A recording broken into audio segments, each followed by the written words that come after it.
Bonjour à tous, nous poursuivons avec la 4e Mishnah du 5e Pérec. Nous avons vu dans la Mishnah précédente le din d'une fille dès le jour de sa naissance qui peut être impure par la Touma de Nida.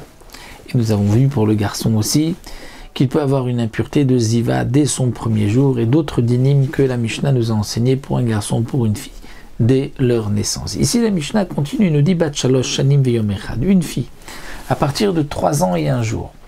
Eh bien, biata bia, c'est-à-dire que sa relation, c'est la relation avec un homme.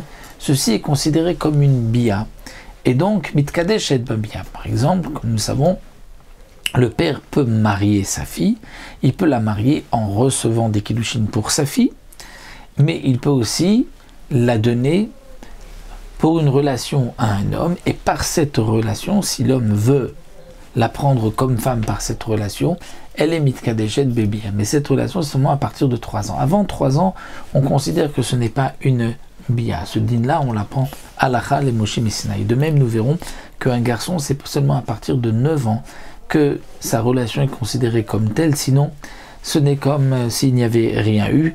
Et ça, c'est un din aussi halacha le Moshe Messinaï. Donc une fille de 3 ans et un jour, mitkadeshet bebia, c'est-à-dire que si le père l'a donné à un homme pour qu'il se marie avec elle par la bia, elle sera donc sa femme, et si ensuite il veut la quitter, il devra lui donner un guet.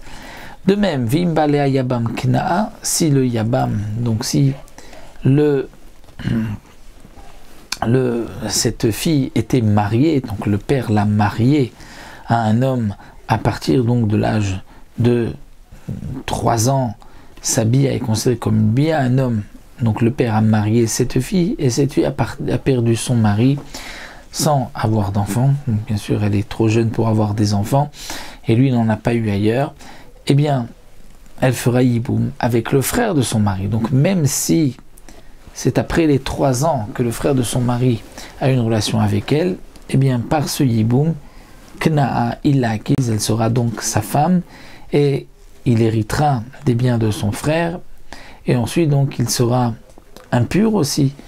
Si elle décède, il pourra, s'il est Kohen, se rendre impur pour elle puisque c'est maintenant sa femme, et il héritera aussi de ses biens. Donc elle a le statut de sa femme par ses deux biens. De même, à partir donc de 3 ans, si le père a reçu des kiddushin pour une fille qui a 3 ans et un homme, donc même s'il a reçu avant 3 ans, mais un homme a eu une relation avec elle après 3 ans, eh bien, il y a eu une interdiction de échétige de femme mariée. Avant 3 ans, il n'y a pas eu de bia. De même, Metamed, voilà, si elle est nida et qu'un homme a une relation avec elle, de la même manière qu'un homme qui a une relation avec une femme nida devient impur, ce n'est pas la même touma que s'il touche une femme nida.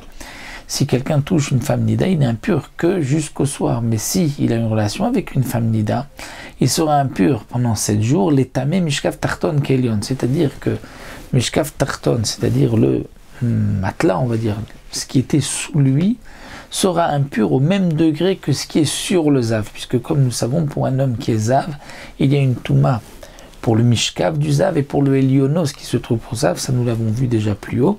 Donc le tarton du zav, il est impur, il rend impur l'homme, alors que le hélion du zav, il rend impur que les aliments. Donc un homme qui a une relation avec une femme nida sera impur, lui, et son mishkav, là où il s'allonge, rendra impur les aliments qui toucheront ce mishkav-là.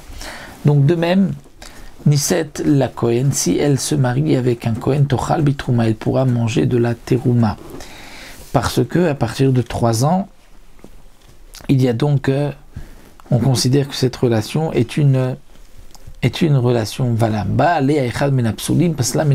Si elle est, on va dire, fille de Kohen, et qu'il y a un homme comme un non-juif, un esclave, un natin, un mamzer, un halal qui a une relation avec cette fille à partir de 3 ans, elle ne pourra plus manger de la keuna.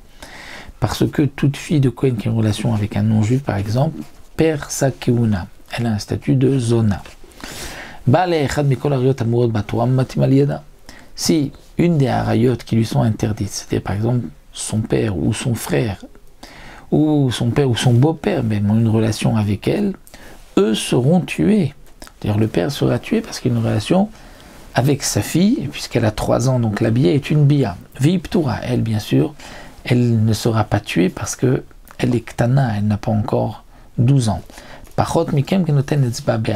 Moins que cela, moins que 3 ans, la bia n'est pas considérée comme une bia, c'est comme si quelqu'un met son doigt dans l'œil. Quelle est cette expression, il met son doigt dans l'œil? Barthénoura explique, lorsque quelqu'un met son doigt dans l'œil larmoie, mais après quelques minutes, il revient à son état normal. Là aussi, avant 3 ans, au moment de la bia, elle va perdre ses bétoulim, mais ensuite elle redeviendra vierge donc pendant les 3 premières années. Donc là, la Mishnah nous enseigne le dîme d'une fille à partir de 3 ans. Nous avons vu plus haut ce qui se passe à partir de 1 jour de sa naissance, là à partir de 3 ans par rapport à son dîme de bia. Et nous verrons dans la prochaine Mishnah par rapport au garçon, où la bia du garçon n'est qu'à partir de 9 ans, une bia.